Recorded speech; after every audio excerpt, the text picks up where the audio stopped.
So we are back to another live stream talks on Wednesday on Restream. Welcome everybody, and today we have this background music, classical. So let's start the round around the world with Mr. Stephen Healy. How are you? I'm fine, thank you, Marco, and it's good to be on Restream. I'm in Wiltshire in England. The sun has shone today. We're in for 2 more weeks of sunshine, so I'm happy. So that's me. Perfect. Jim Ziegler, So, Atlanta, Georgia. United States, rainy weather here, gray clouds, but it's getting to be summertime. The new puppy's chewing up all the furniture. We've been quite frustrated, but other than that, it's good. Maria. Hi, Maria, recruit from Ontario, Canada. The weather is glorious. I was actually at the lake yesterday. I walked about 4 kilometers. I was right in the water. People were swimming. They were in bathing suits. So that's the kind of weather we're having now. I think if you remember last week, I said it was going to rain. It was overcast. But it's just glorious. The weather is just glorious over here. Thanks. Perfect. So even though, okay, I think Chris is made it. Are you there, Chris? No, too soon. So we are talking about weather, and I want to throw this challenge to you because you reminded about a crazy episode I had one day. It was summer. Okay, so the first topic. Later we will go to the topic I suggested last week, which is sharing a tradition from your country, the village, the town you live, or for instance, traditional season for you. But now I want, because you reminded me about something that happened once. We will talk about rainy, crazy experiences. Okay, because why? One day I was at home, and some years ago I used to cycle. Okay, it was a sunny South European summer day. Okay, and I grabbed my bike. I was in the street, and suddenly it came a rain, like, for instance, it was God throwing water. Whoa! And I got all wet, and it was something because it was by sudden. Because usually the rain starts slowly, drop by drop, and then it goes increasing and everything. It was like, whoa!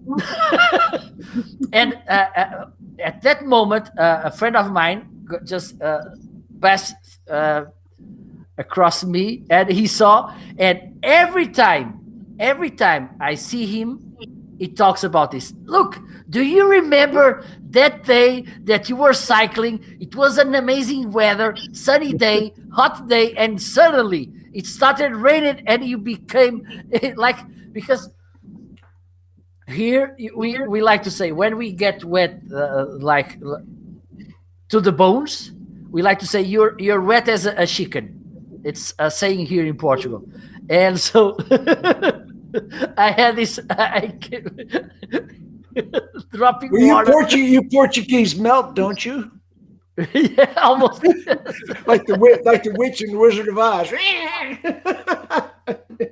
Kind of, yes. So let's share your wet experience with us. I'm from the north of Manchester, 20 miles north of Manchester. Manchester has more rain than any other city in the UK, and areas north of that get even more. So it's always a wet day in Manchester. That means that it's wet in the winter as well as in the summer. And in the summer, we have a game called cricket. Have you ever heard of cricket? Yes.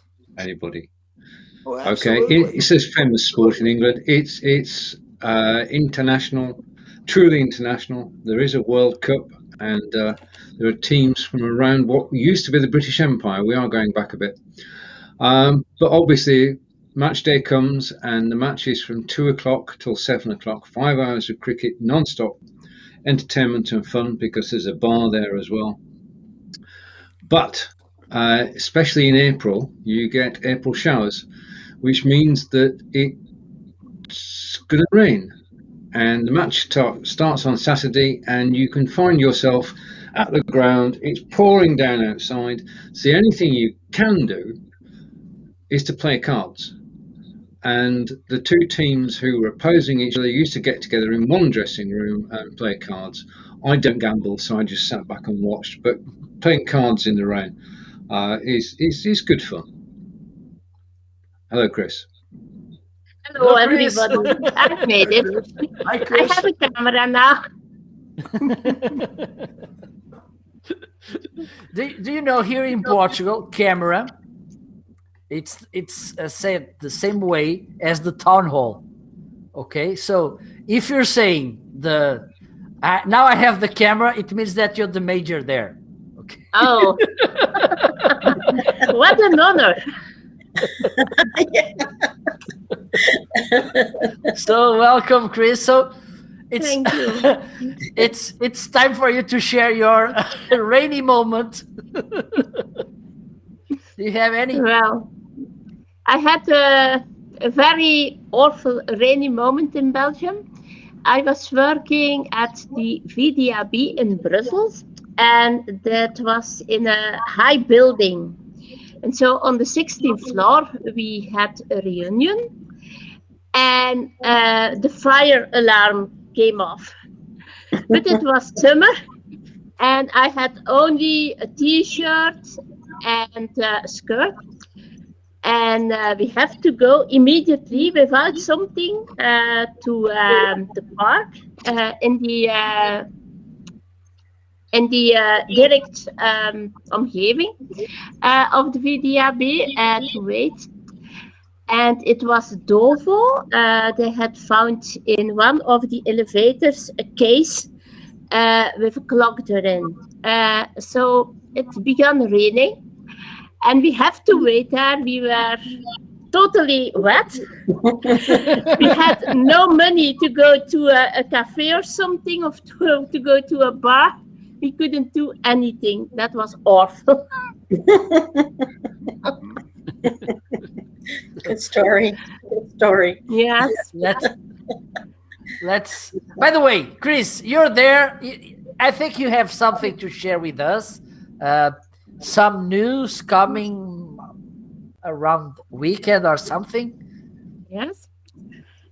That's some news from Somiflex, and Somiflex, that's a sort of institution that gives courses on social media. And I am one of the students, and the Somiflex thing very much. And now that has asked me to give a short presentation of BeLive. So I can show my studio, a tour of the studio like Steven does, and make some extra promotion. And I have luck because BeLive is now on AppSumo.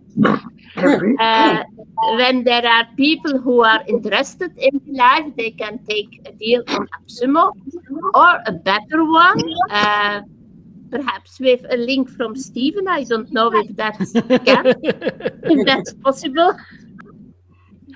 But that would be amazing.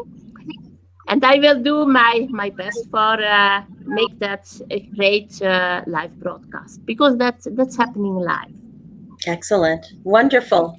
Wonderful, Chris. Yes. Excellent. Bravo. I Bravo. was glad for such an invitation. Sure. You've come So, along. Maria, you're in the spotlight. Okay, well, first of all, I love rain. I love rain. We don't get as much as you do, Steven, but I love rain. For me, rain calms me.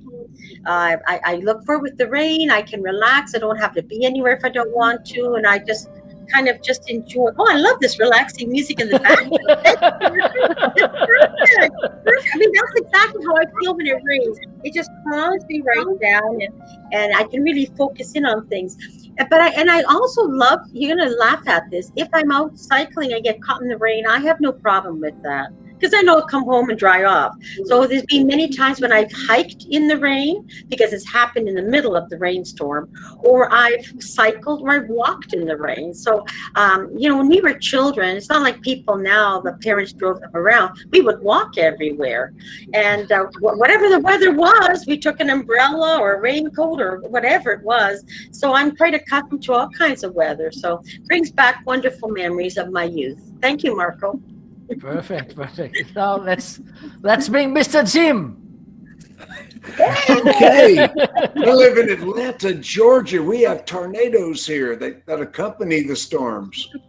And I have many times seen a tornado go through a neighborhood and pouring down rain, and all of a sudden the roof flies off a house, and the tornado doesn't hit every house. It'll hit one, it'll bounce, it'll hit another one. And I've seen so many tornadoes, but the best rainy day story I have, Marco, is about 15 years ago, we were in Destin, Florida, which is the Gulf Coast, beautiful white sandy beaches. And all of a sudden, the sky fell open, black skies. My windshield wipers couldn't handle it. I had a 5-year-old in a car seat behind me and my wife, and I'm driving a big Lincoln Town Car, 20-foot long car. All the cars coming at me look like headlights coming out of the rain, if you can imagine. And I'm headed toward a puddle. And my wife says, stop. I said, what? She said, that's not a puddle. I said, yes, it is. I'm just going to drive through. It's a puddle in the road. She said, no, that's a river. I was driving into a river. My wife and I are arguing, that's just a puddle in the road. No, it's a river. You're driving the car into a river. Needless to say, I didn't. I hit the brakes and backed up. I was in a boat ramp. Well, I think, Jim, you wanted to write a new song after the Crimea River. It's Crimea River. Crimea River, absolutely. Crimea River. So we have newcomers to the show. Welcome, Mr. Peter. How are you? Hold on. Am I on? You don't have to. Yeah, you're on. You're on. Okay, that's fine. Oh, what a joke. I'm in some mood. Never try to get on this on an iPad. It's absolutely ridiculous. So I'm back on my phone because the office is getting a new door in it. So there you go. Right. Worst night in the rain, is it? Where's your hat? Yeah. Well, let me tell you, I can't stand the rain against my window. Right. I'll tell you my worst night ever. It was in England. And it was a place called Dartmoor. It was so bad that the Hound of the Baskervilles was made there. There was a prison there. Horrible place. If you escaped the prison, there was nowhere to go. But however, when I was 16 and a half, a boy soldier, we were trekking across Dartmoor. And we were soaked through, and I mean soaked through. It brings back memories. I'm having nightmares. We were lying in our tents. And I don't know if you've ever had this feeling. You wake up during the night, and in your sleeping bag with you is water. And it's eating up with your body. And we were all taken off with hypothermia. And the officer and the sergeant major are arguing. And the sergeant major won. He says, okay, sir, and your head be it. If MD dies, it'll be down to you. I'm in charge of this camp for training, and I want him off. And he won. I go, someone at the door. I'll be back. Okay. Perfect. Harper, are you ready? It's your turn, Harper. Not sure what I walked into. Hello, everybody. Sorry, I was late. I was out talking to the neighbor about the wild animals and everything else we've had going to our yard. And mind you, it is hot. Forget the coffee. I've already had one cup of coffee, ice water. Mind you, it's 9 o'clock in the morning here. It's for you guys. It's 31. It's gonna be 38 today. But yeah, it's 87 degrees here at 9 o'clock in the morning. So yeah. Too hot. The nice cool mornings. No. Sure. Wow. Yeah. Yeah. I need to go get a haircut because it's too hot for hair this time of season. So I need to cut it a little shorter. I have a trimmer. If you want, I'm not going to shave my head like I did last year. I can. Yeah, last year I actually shaved my head a few times, and my girlfriend kind of looked at me like, "What are you doing?" And she's like, "I'm like, well, it's too hot for hair," and she goes, "Don't ever do that again." So Off limits. Yes. I can shave my head, and I have no problem, not having hair. But she's like, no.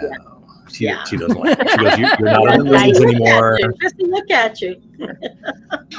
So, yeah, she's like, "You're retired. You don't need to have a shaved head." So, that's right. Yes. and she knew me. She knew me back in high school. So it's like she's like, "No, you got to have your blonde hair." And I'm like,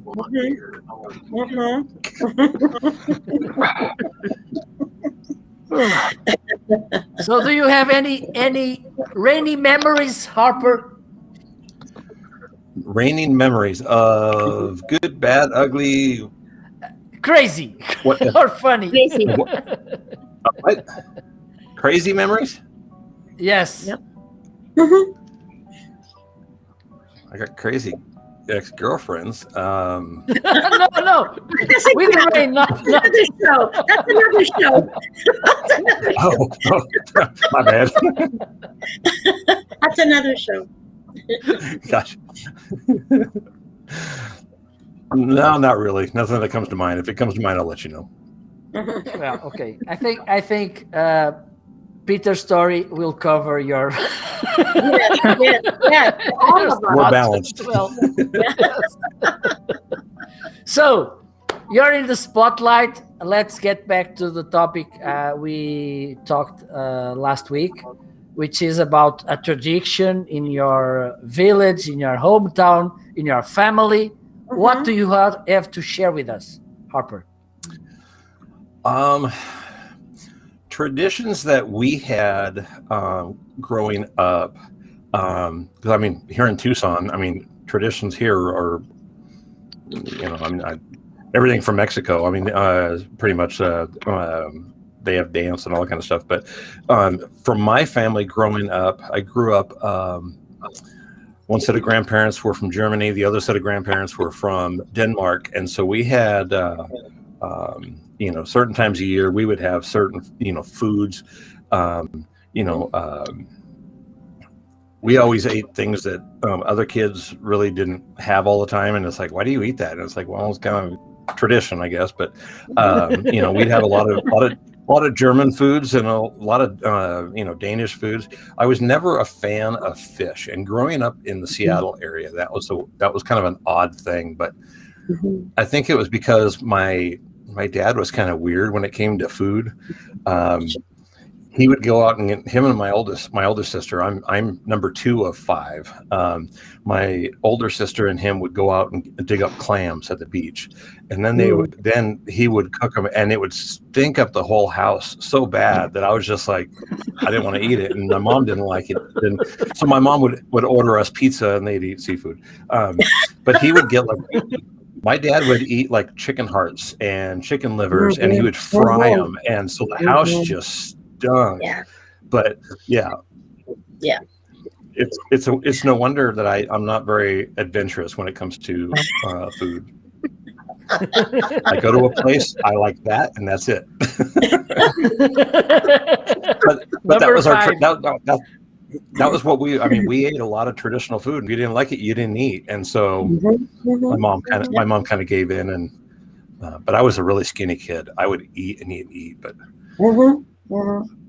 I would rather starve than eat some of that stuff. But Okay. Yeah. Let's bring Mr. Stephen Healy to the highlight. May I share screen? Yes, of course. Okay, I'm going to share my screen. I'm going to bring in the Chrome tab. Now, I live, as you know, in wonderful Wiltshire, close to Stonehenge, in a town called Devizes, which has a population. I'm just waiting to come back. Right now. Yeah, population of 23,000. In 2017, 3,500 people gathered in the town square, and I'll try and level that picture up so you get a better idea. That's the town square, and every year there is a tradition of a confetti battle. Now, it's a true story. It's the only confetti battle in the UK. There were others, but we've outlasted them all. And as I say, in 2017, 3,500 people actually joined in. It's half an hour of fun. Basically, there is, well, you won't believe me, but there is a confetti cannon.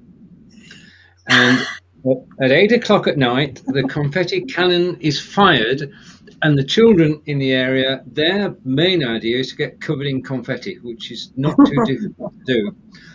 But for charity, everybody buys their own confetti and throws it at everybody else.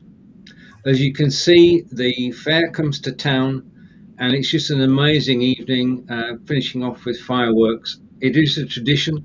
We couldn't do it last year, but we're hoping to do it later this year, and that's the Devizes Confetti Battle. Date to be announced. I can see you in the picture, Peter. Stephen, I see you in the picture. Good. I'm probably there somewhere. It's He's in the center. Cindy's in the center. For a small town, we have an events organising committee that organises things throughout the year. There's a carnival parade with floats going through the town. That's another annual event. We've got our own theatre company who are going to be performing in a couple of weeks' time, hopefully, fingers crossed. And the whole thing is that everybody in Devizes sort of gets together and supports. And it is a charitable occasion. So we were actually raising money for charity at the same time as getting totally covered in confetti. And the thing is, of course, I'll scroll back up to the picture, that even 3 and 4 days after the confetti battle, you can still find confetti somewhere in your clothing. Well, we know what confetti is at weddings. When you've got 3,500 people throwing confetti, you can't avoid it, and you're bound to keep finding it. Okay, I'm going to stop sharing screen. So that's my contribution from Devizes in Wiltshire. Thank you so much, Stephen. Very good contribution. Wow. How long has that been going on? They don't know precisely, but they can first recorded one is 1913. Wow. And it's just been carried on every year since then. So it's 108 years. Wow. Over 100 of them. And everybody just joins it. We all look forward to it. I mean, we've got our own, fairgrounds. We've got our own travelling fair, which is based in Devizes. So 3 times a year, they're in town, and they're here for 3 days at a time. So 3 weekends in the year when you can go to the fair, which is absolutely brilliant. As I say, for a small town, it bats above its weight, and there's always something going on. Yeah. Yes. Wonderful. Wonderful. Thank you. Perfect. And next, Maria.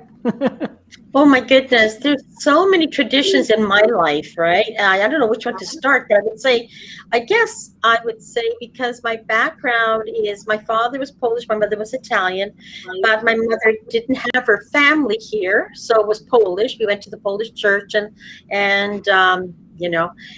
every Christmas we would have the whole family come, and all the wonderful foods, all the different kinds of pierogis and golumpkis, and we tried so many different kinds. I didn't realize there was sweet pierogies, and there were sour pierogies, because everybody thinks pierogies are just, with potato and a little bit of sauerkraut, but oh no, they've got all kinds of pierogies. So we would have so much fun with my grandmother, my aunts and uncles coming over, and friends, and everybody called everybody else cousins, right? I mean, that's how it is with new immigrants coming to the country. Yes, we're all cousins, and all the kids came and everybody came. So that was very heartwarming. And the other tradition I had with my family, with my mother and my father, is every Sunday we would meet to have a Sunday dinner. And so we continued that. I mean, even when I was growing up, we just continued doing that. We all looked forward to it. So it was a time we could all get together and relax and enjoy. And they were wonderful dinners, and they would help clean up afterwards and help my mom beforehand. So yeah, I have too many to go over, Marco, but I'll leave it at that. Really great memories. Thanks. Perfect. And let's bring the other lady to the highlight. Yes, I live in St. Nicholas in Belgium, and so we have two traditions. One of them is St. Nicholas. That's a saint who comes and who gives gifts to the children. And so on the 6th of December, all the children who are good children, not the bad one, are having little gifts and chocolate. So that's a very, very good tradition here in our city. We have also the House of Sinterklaas, where the people from all the countries, mostly Belgian people, can write letters to Sinterklaas, and they receive an answer. There are volunteers from the city who write answers to the children, so that's a very tough, very pleasant thing for children to have a letter from the saint himself. And the other tradition is balloons, Montgolfiers. We have a very great marketplace. And every year we have a week, the Peace Week, Vredesweek, and the balloons go off. There are special shaped balloons, like Eskimos, like animals, very, very tough things. And they have also balloons with fire. With the warmth of the fire, the hot is warm, and then the balloon is going up. And on the marketplace, you can, everything you buy something, you have a ticket. And there are some tickets who are loaded, so you can have a free balloon ride to somewhere in the country. That's a very tough tradition, but I have never won such a ride, and I don't want it because I am not so a fan of going so high. When I'm running, I give the ticket away to some friends. So, talking about highs, let's bring the man from the Highlands, Mr. Peter. Okay, so what I'm going to talk about today is a traditional food from the northeast of Scotland, Aberdeen in particular. Now, this has got three names, actually. It's called the Aberdeen Buttery, or it's called the roll, different from a Glasgow roll, it's an Aberdeen roll, and also we call it a rowie, right? It's quite world famous. People get them sent all over the world from Aberdeen because it reminds them of home. I tried to send him to John Upton one day, but I went off because of the meal strike. I told him to hold it back so it was rotten. Anyway, now, they're very salty. Can anybody tell me why they were so salty? To preserve them. Preservatives. It's a preservative because Aberdeen was, and the northeast of Scotland, was very much a fishing industry. And all the trawlermen went out to sea, and it was their staple food. It was made of 50% of lard, fat, and whatever else it's made up of. very salty. And they were I actually liked them at one stage, but very fattening. And then I met a guy one day when I went out, and I bumped into this guy who was doing my job. We got chatting, and he had invented the veggie rowie. So they've invented a bloody veggies get everywhere, that vegetarians and vegans. But there's actually a vegan rowie. Wow. Wow.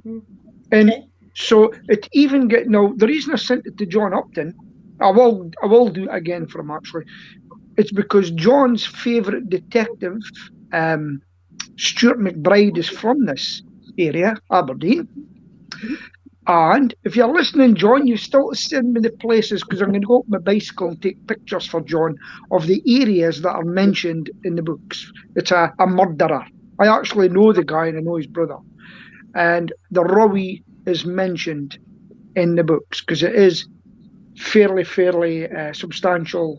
It was, but it's not so bad. And just in the papers the other day, it looked at all the bakers there's been in Aberdeen, and slowly but surely it's down to 2 bakers. I won't tell you why one of them went, because it was really bad news for the city. World famous bakery. Oh. And it was such a shame he was a paedophile. Oh. And that was the truth. And Wow. it just rocked the city. It rocked the city. And that's what happened. So that's the famous Aberdeen rowie. And just before I know I've been on it. Now, can you tell me what other food Aberdeenshire became famous for and it went worldwide? Do you know what it was? No. Nope. The deep No, Peter. fried Mars bar. Oh, really? Oh, my. Someone got it together and they put a Mars bar, covered it in fish batter, and cooked it, and it's world famous. There you go. Wow. Wow. Thought of There's that. different folks for different strokes, Peter. Aye. Deep fried Mars bar. And just to add, if you look at my Facebook page today, I know some of you have, I'm not allowed to eat any of that stuff anymore because you'll see a nice, slim me that I've got a suit on after 4 years. I couldn't put it on, but I can now. You'll see a picture of me there today. Wow. I saw that picture. You look good, sir. Yeah. You look good. Congratulations, Peter. And Great difference. talking about fish, we know that there's a particular animal which loves fish, which is the dog. So that's pretty. Jim. Oh, man. I don't have anything as exciting as a confetti festival. I don't have fried Mars bars. I mean, I don't have, but my family, we celebrated Thanksgiving. You know, and my parents, military, my dad was a military man, 34 years, U.S. Navy, E9. My dad, we picked up strays. Anybody that didn't have a place to be on Thanksgiving had as many as 30 or 40 people on occasion in the little house we grew up in. And my mother would be cooking. We'd have card tables with food and just people that anybody that didn't have a place to be, they would gather them up. And I can remember we would have turkey and believe it or not, red meat steaks and, you know, pumpkin pie and all sorts of traditional things. And I always used to love to pick on my dad. I always sat next to my dad.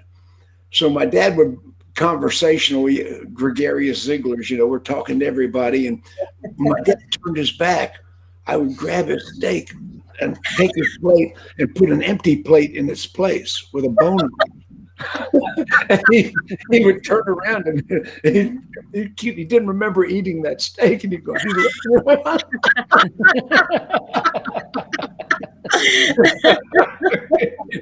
yes.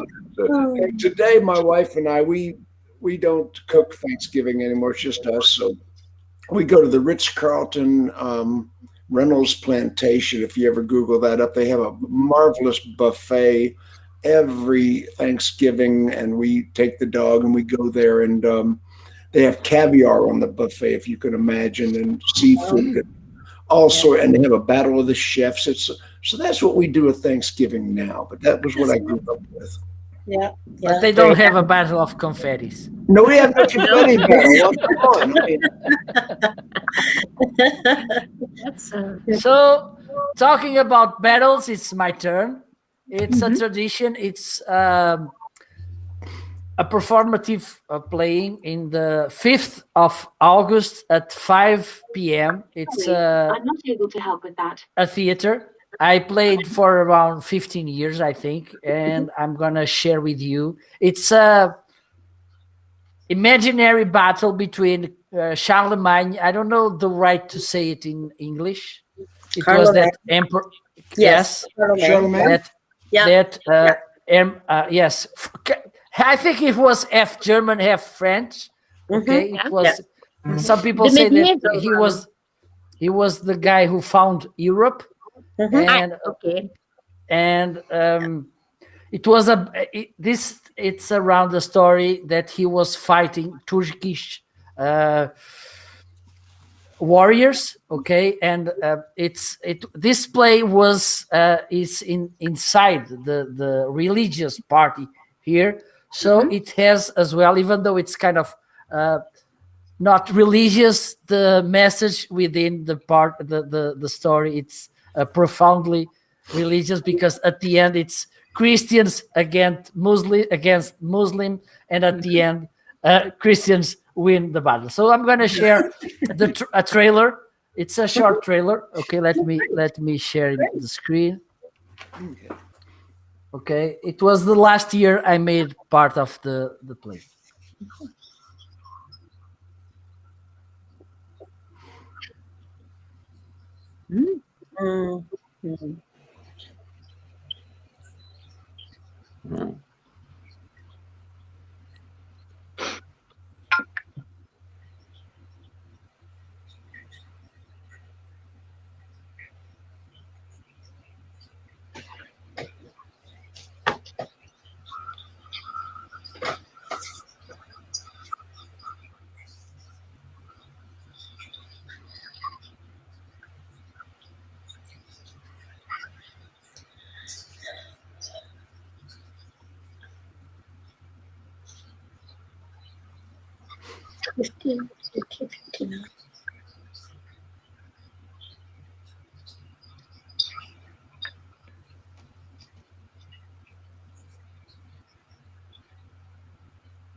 Oops.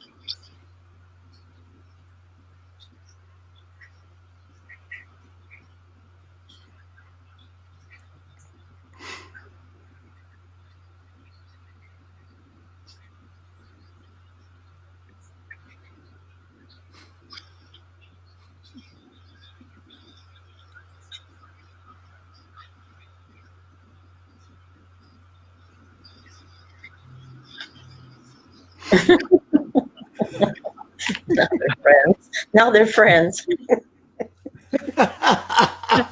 No, No more fighting. We can be friends now. Yeah.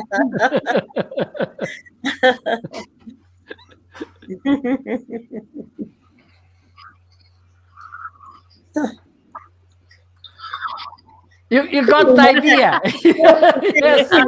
Very At the nice. end, yes, it ends with this dance. It's kind of celebration of the peace between the Christians and the Muslims. yes, and also every character it's a person from the village.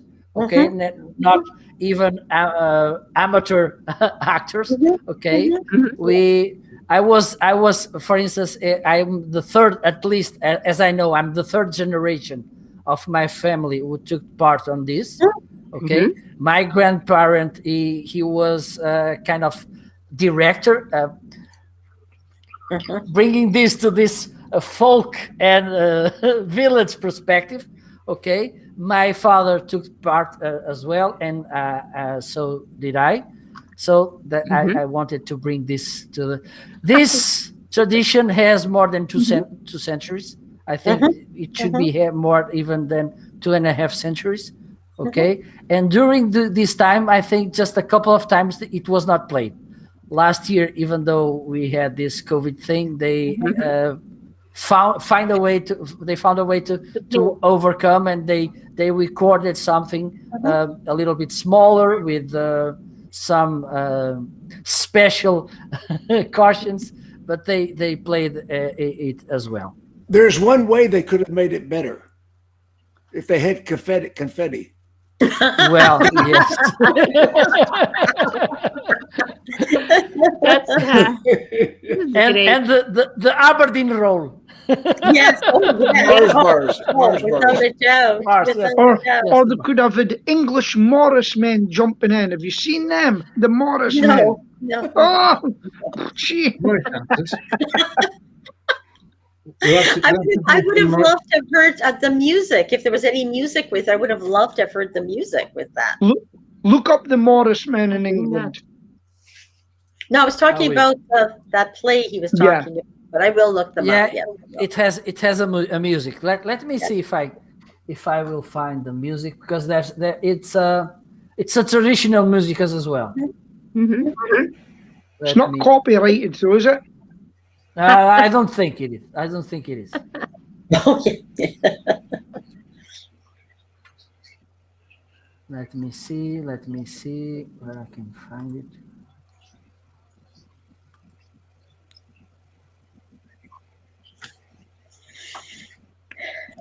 Okay, now here is the whole play. Okay, let me share it.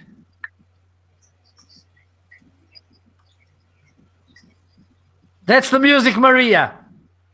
Okay, I don't hear anything. We don't hear it. No, sorry. The sound of silence. I'm very picturing an accordion. I'm picturing an accordion. Marco on the stage. Shame on me. Should have had confetti and I'm fried sure that now you will be able to listen. Yes. Yep, we have sound. There you go. Yeah. There's two musics. Yeah. There's a music for Christians and another one for Muslims or Turkish. Okay.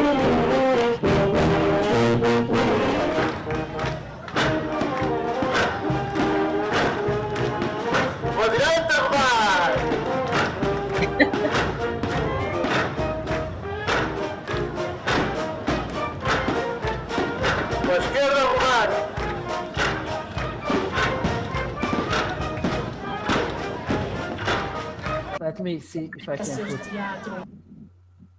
The the other one.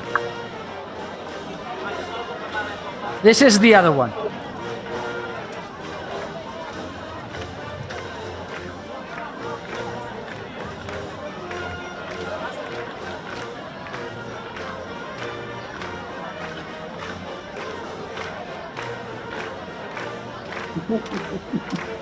Okay, I think we are good. Thank you. Thank you. You're welcome. You're welcome. So, what should we talk? Okay, let's talk about food. Oh, yeah. Oh, yeah. I'm getting hungry. Lunchtime. Do you like any particular foreign dish? Oh, yeah.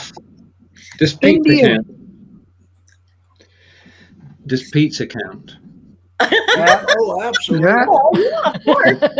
Okay, tonight I'm having Hungarian chicken for my tea. Hungarian chicken. Okay. Okay. If it was during the communism, there probably is not much of it.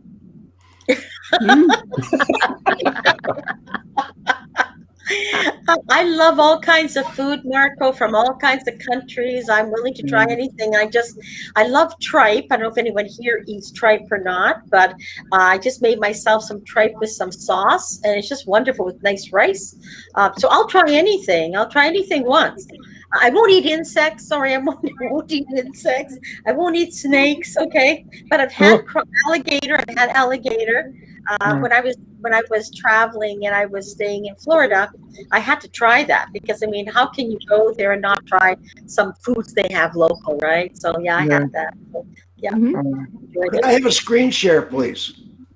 Do you? Okay. Yeah, please. I had alligator too. I was a bit of a Not bite yet, in it. Jim. Okay, I'm looking for it. Here it comes. Okay. Let's see. And now we have. There it is. Let me There it see. is. Let me see. And now we have something to show you.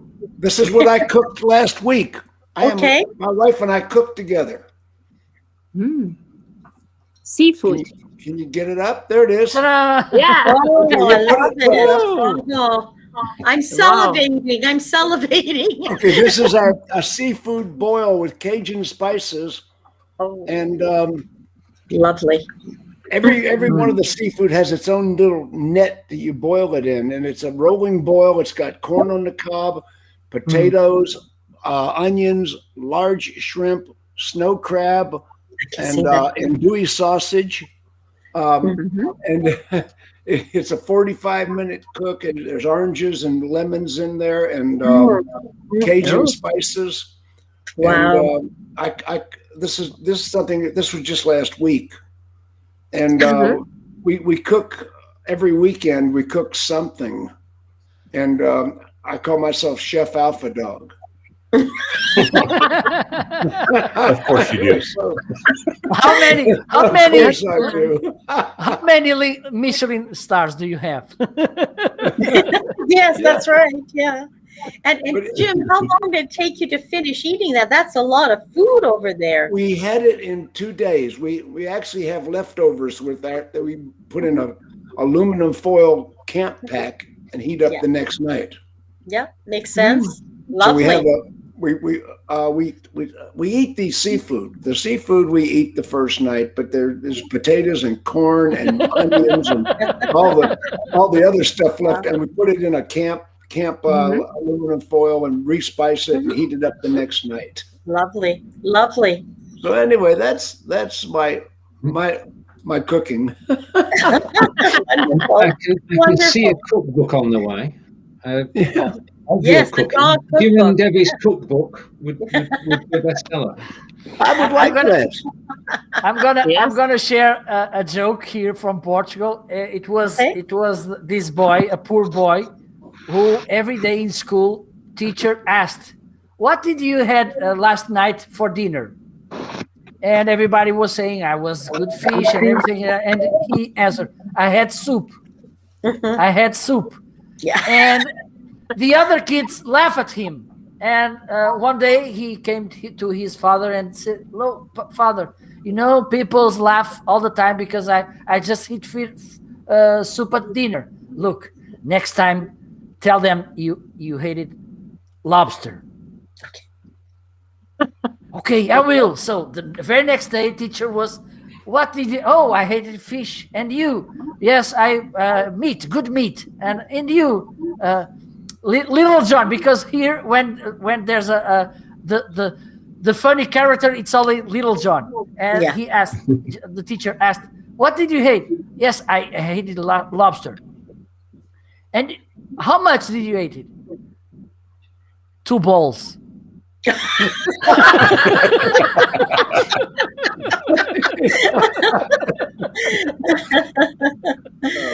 Yeah, jokes here in America. It's always Little Johnny is the one. Yeah, that's So, yeah.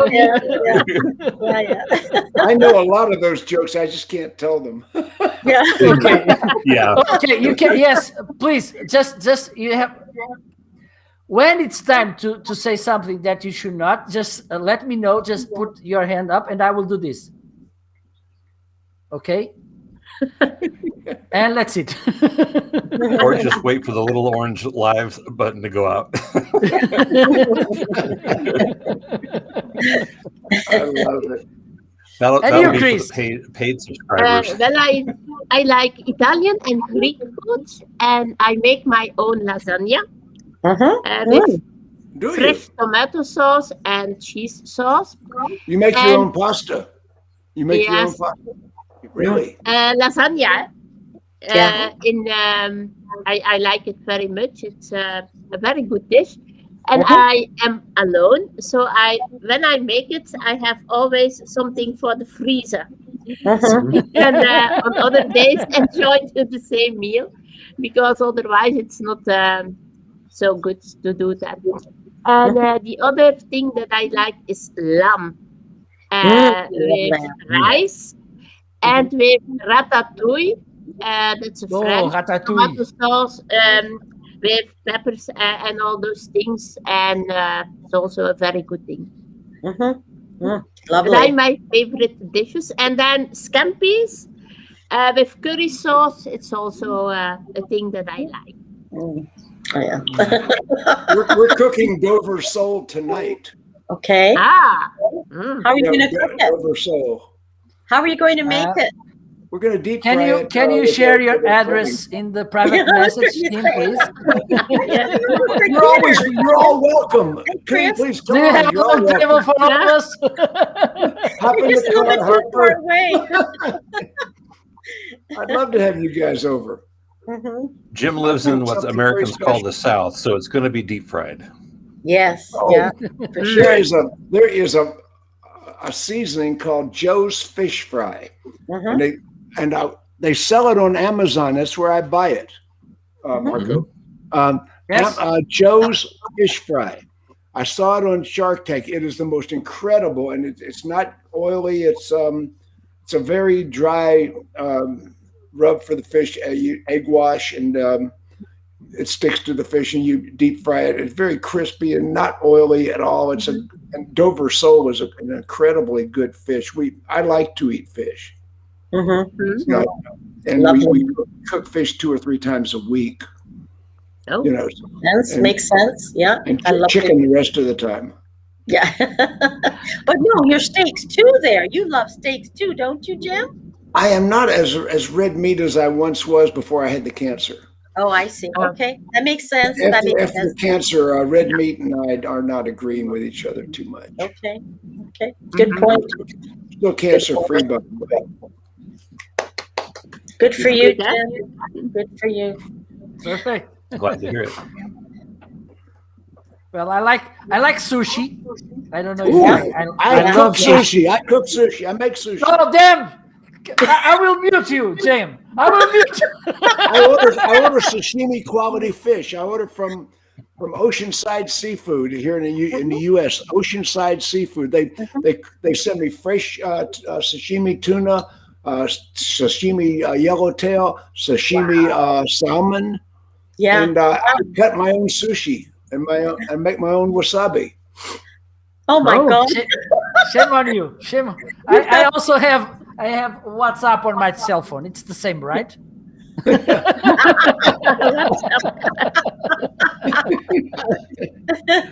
Peter is saying I am a low carb eater now. Peter.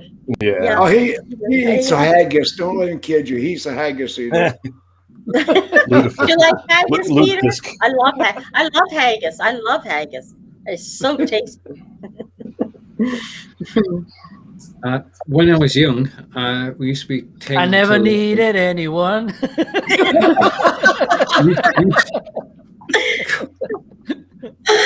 used to go to the local market, and my grandmother would take me.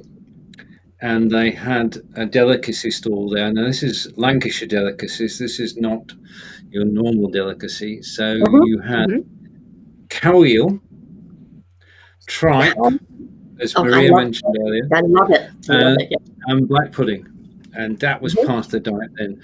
Today, I'm more likely to make a lasagna like Chris, or to do an English roast dinner. Yeah.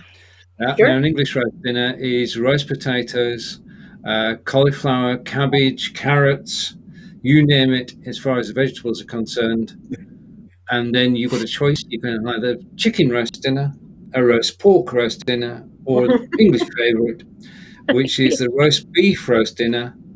And it's just exquisite. And I've perfected my cooking skills over the years, and you're all welcome to join. We need to make a festival. Yeah, to get together. I love it.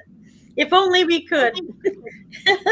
Who knows, Maria? Time travel. You know, we have to get to the point with time travel that we can just hop from country to country. Everybody's house, you could go around the world. Who knows? That might be a possibility. Make a tour. The live sim talks. If it was like tour. Star Trek, we can all just kind of beam over to. Beam me up. Yeah, that's where I'd love to do that. I'd love to visit you guys. Have you visit us? Yeah. I will buy a boat. Marco, do you like Thai food? I cook Thai food too. I do Asian food. I love everything. There's nothing I don't like. You name it, I'm salivating. So, with this so good advertising, Stephen, do you want to wrap up our show and give us the teaser for next week? Thank you, Mark. I haven't a clue what we're going to do next week, but I'll let you know. Okay, that's good. That's okay. It's a surprise. From Maria, from Chris, from Harper, from Jim, and from Marco, it's goodbye from us. We'll see you at the same time next week. Bye for now. Bye. Bye-bye. Yeah.